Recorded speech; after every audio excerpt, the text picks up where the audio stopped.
বট, যা। দাঁড়া দাঁড়া, আমি চলে যাচ্ছি। কিক দিস না, কিক। দেখছস দোষ, ওরা আমাকে এমন ভাবে অপমান করছে। হ্যাঁ হ্যাঁ, বুঝতে পারছি তোর বিষয়টা। আচ্ছা শুন, আরে দোষ, ওদের ব্যবহার আমি অনেক কষ্ট পেয়েছি। আচ্ছা শুন না, আমি কি বলি তোর আগে আমার কথাটা শুন। হ্যাঁ দোষ, বল।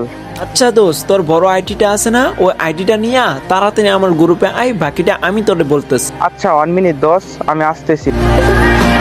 আচ্ছা এখন শুন, তুই তোর বড় আইডিটা দিয়ে তোর আরিয়ান ওই ফ্রেন্ডের গ্রুপে তুই জয়েন দিবি, তারপরে দেখবি ওদের রিয়েকশন গুলা কেমন। ঠিক আছে, তুই যা। ঠিক আছে দোষ, তুই 2 মিনিট দাঁড়া, আমি ওদের গ্রুপে যাইতেছি।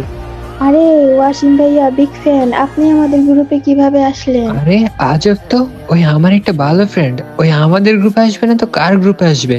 লোল ভাই, তোদের মতো মানুষ আমার চিনা হয়ে গেছে। আরে ভাইয়া রাগ কইরেন না, রাগ কইরেন না, আপনারা কিন্তু রাগ করলে সুন্দর লাগে না। দেখেন ভাইয়া, আমরা বুঝতে পারিনি, রাগ করেন না প্লিজ ভাইয়া, রাগ করেন না। আরে প্লিজ দোস্ত, রাগ করিস না, এমন করিস কেন, একটু বোঝার চেষ্টা কর। আমার হাসি পাইতেছে তোদের এইসব কাহিনী দেখে। আর আরিয়ান শোন, তোরে বলি, তোর মতো ফ্রেন্ড আমার লিস্টে থাকারও যোগ্য না। আরে ওয়াসিম, রাগ করতেছিস কেন? আনফ্রেন্ড করিস না, শোন থাকতি তোর মেয়ে ফ্রেন্ডকে নিয়ে। প্লিজ, আমার অ্যাড করে নে ভাইয়া প্লিজ। শুনেন, তুই যদি না থাকতি তাহলে আমি বুঝতেই পারতাম না কারা সাথে জন্য থাকে আমার সাথে আর কারা থাকে না। সস, এখনকার যুগে বট আইডির কোনো দামই নাই। যাই হোক বন্ধু, আমি মানুষ চিনতে পারলাম। তোরে অনেক অনেক থ্যাঙ্কস। লাভ ইউ দোস্ত। হ্যাঁ, লাভ ইউ টু দোস্ত।